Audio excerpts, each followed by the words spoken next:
Today we're speaking with Dr. Burton Weiss, author of Natural Behavior, The Evolution of Behavior in Humans and Animals Using Comparative Psychology and Behavioral Biology. Here on Writers Airwave Network, we enjoy conversations that allow authors to share not only their books, but also their experiences, research, and ideas that inspire them. Dr. Weiss has spent years exploring the science of behavior, examining the connections between humans and animals through the fields of comparative psychology and behavioral biology. His book, Natural Behavior, offers readers a thought-provoking look at why living beings behave the way they do and how understanding behavior can help us better understand ourselves. Dr. Weiss, thank you for joining us today. It's a pleasure to have you with us. To begin, could you tell our audience a little about yourself and your background? Sure. I have a bachelor's, a master's, and a Ph.D., all in psychology. Impressive. And all from Princeton University. That's impressive. After Princeton, I taught at the University of South Florida in Tampa, University of Massachusetts in Boston, and Drexel University. And after 30-plus years at Drexel in Philadelphia, I retired. And then I wrote the book. Oh, okay. Gave me time, off from teaching because I retired, and I wrote the book. Yeah. So what inspired you to write Natural Behavior? I did that. Natural Behavior is a result of 50 years of teaching and research in animal behavior. Now, I condensed it from that. And the book covers learning in animals, starting with single cells, all the way up to people, all the way through the spectrum to people. And when I was at Princeton, I took a course in comparative psychology with E.G. Weaver, who is a master in the field, and it was very inspiring. And that's what set me on the course of 50 years teaching the subject. That's a long time. Doing research. Yeah. Now, for those who have not yet read the book, what is the main message you hope readers take away from it? Well, they read the book, they can find out that animals learn and have a consciousness of their own. Most people don't think that. They don't know that at all of animals. Yeah. But the book will show them. And it covers their field. So what first sparked your interest in human and animal behavior? Well, as I said, it was that the course I took at Princeton that started my thinking in that direction. And then over the next 50 years, I did a lot of study and teaching and research. And the book mentions behavioral biology and comparative psychology. They're really the same fields. A lot of times in science, it happens that one name like biology is doing one thing and psychology is doing another, but their focus of study is the same on animal behavior. So that's why I mentioned both. Okay. Now, how does studying animal help us better understand ourselves as human beings? Well, that's really two parts to that, to the answer to that question. The first one is humans interact with animals along many dimensions, as pets, as produce, all kinds of interaction. And so it'll help knowing more about animals. But the other side to that question is science fundamentally seeks knowledge. Applications are a spin-off if they happen, but knowledge is what you're pursuing. And so that's what I was studying, knowledge of animals. Well, that's specifically their behavior. Now, was there a particular discovery or insight during your research that surprised you? Well, something surprised me. I did a study on ant maze learning at the American Museum of Natural History in New York with T.C. Schnurl. We published it. And he was another giant in comparative psychology. I dedicated the book both to Weaver and Schnurl. But what surprised me was I built a maze and I ran ants through the maze, and they learned it very quickly. Now, I didn't expect them to learn it so quickly. So why is that? It's surprising. Why did that they learn so quick? The animals have more abilities than people think. Yeah, well, that's amazing. Now, Yes. your book combines comparative psychology and behavior biology. Why was it important to bring these two fields together? Well, because really, animal behavior is a subject of both fields. And people come at it from biology and they come at it from psychology. So the book really should appeal to both. Okay. And one of the problems is people think of animals as automatons. You know, they just are reflex. They don't think. They don't learn, but they do. And the book covers lots of experiments in animal learning, so you can see what kinds of abilities they have, and that will surprise a lot of people. I'm sure, especially with what you said about the ants. And it will give people a better understanding of the world around them, to understand that animals aren't just automatons. They do things. They think and they reason. Animals are really surprised, and people are really surprised at that. The other night, Vanna White on Wheel of Fortune had a little clip about her cat, and her cat went over to a door, jumped up, pulled the handle, and opened the door and got into that room. So that was surprising to a lot of people, but they do have a lot of ability. And I've got a cat myself. Yeah. As far as writing the book, I wrote the book mainly from midnight to 4 a.m. every night for a little over a month. And I did that because I don't get disturbed, and no phone calls. That's a good point. No people bothering me. So I could concentrate on putting 50 years of teaching into a book. That is amazing. That is amazing. Now, what are some of the common misconceptions people have about behavior, whether human or animal? Well, people talk in certain ways, and they're not really being accurate. Like, people talk about natural selection, and they talk about natural selection, which is really the environment that comes from the environment. And they talk about it selecting genes, but the environment has no knowledge of genes, so it can't select genes. But genes, on the other hand, determine the structure of an animal. You know, whether it has arms or wings, or that's determined by the genes. And then people talk about natural selection, selecting certain structures. But again, the environment has no knowledge of structure, and it can't determine structure. So it doesn't work on structure either. But structure determines behavior. You know, you have arms, you have one kind of behavior. You have wings, you have a different kind of behavior. And that interacts with the environment. That makes sense. What selection really selects is the behavior of an organism. And the behavior, through reproduction, produces the genes of the next generation. So that's the whole cycle. But where natural selection works is on the behavior of organisms.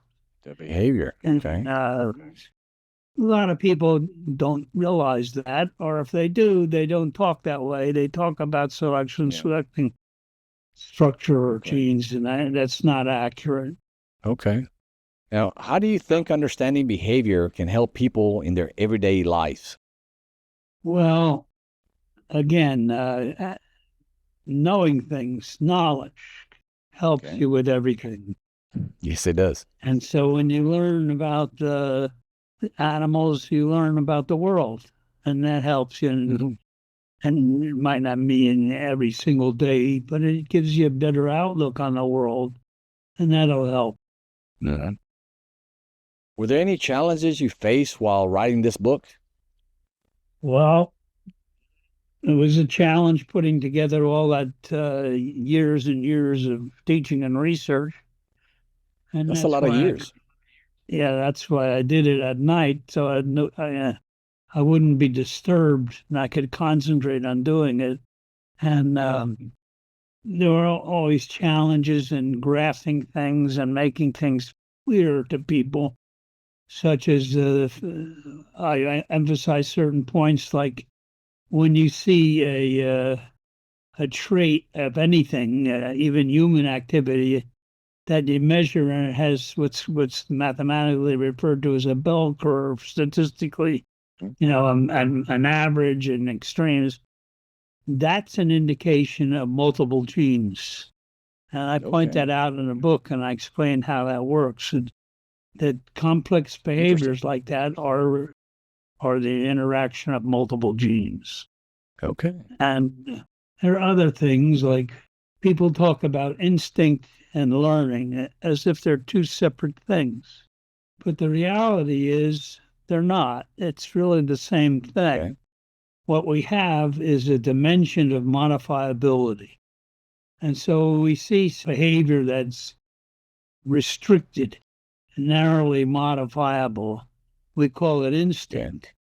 So we see behavior that is widely modifiable and varies a lot from individual to individual in any species. We call that learning. But it's really the same thing. They're not two distinctive entities. Okay. Now, who do you think would benefit most from reading Natural Behavior?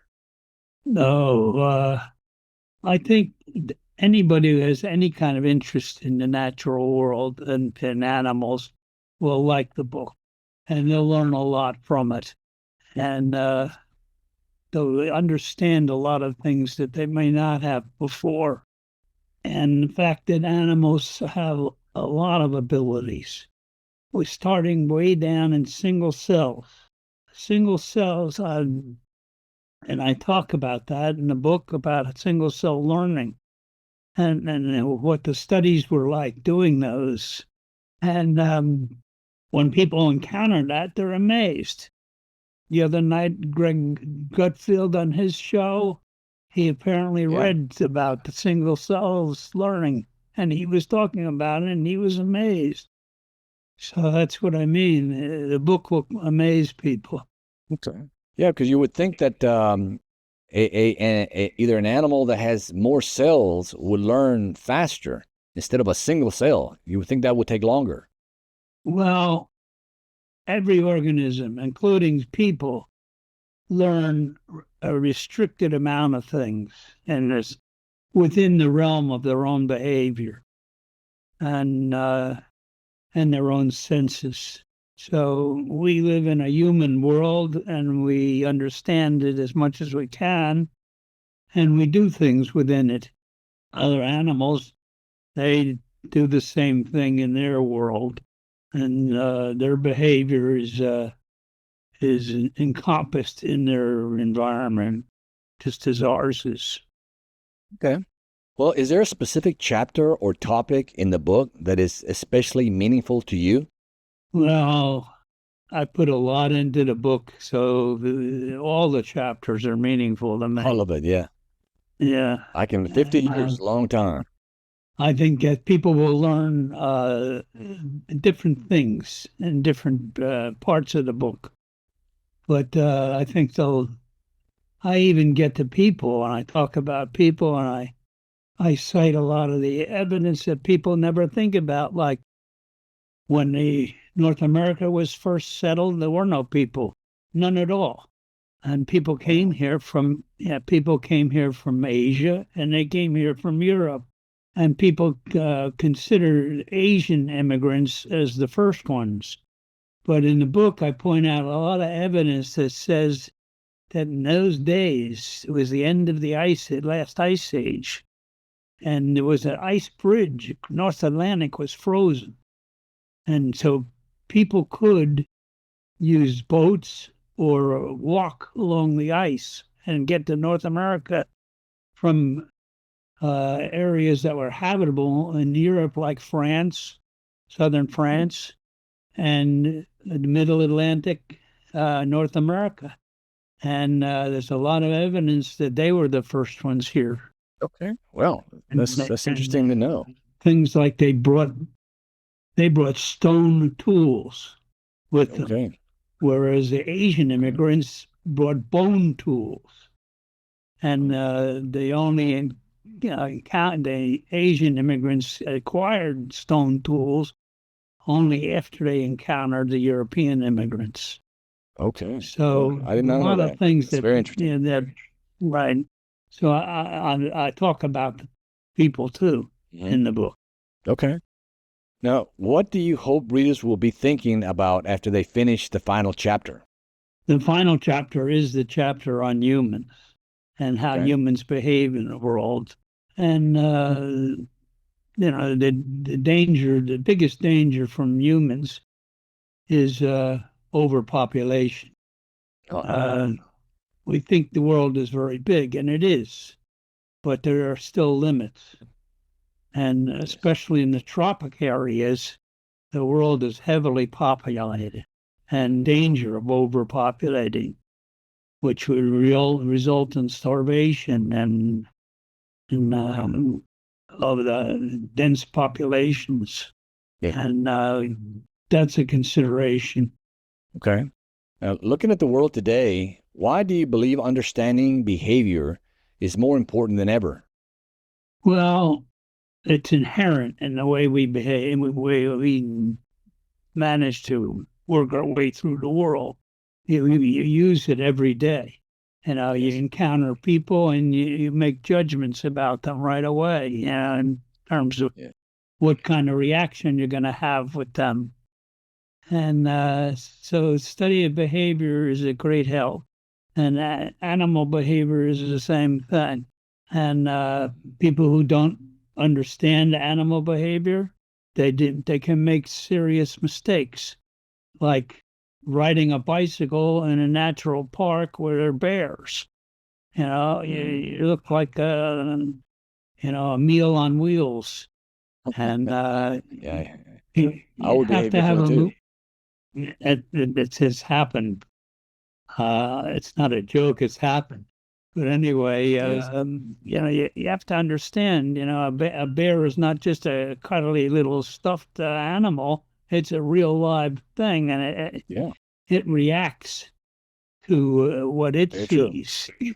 And to a bear, we sometimes look like food, and so you have to respect that and be careful. That's true. Yeah. Well, what's next for you? Are there any future writing or research projects you're currently working on? No, I'm not at the moment. I've been thinking about it, but I haven't started any more work because I'm really retired now.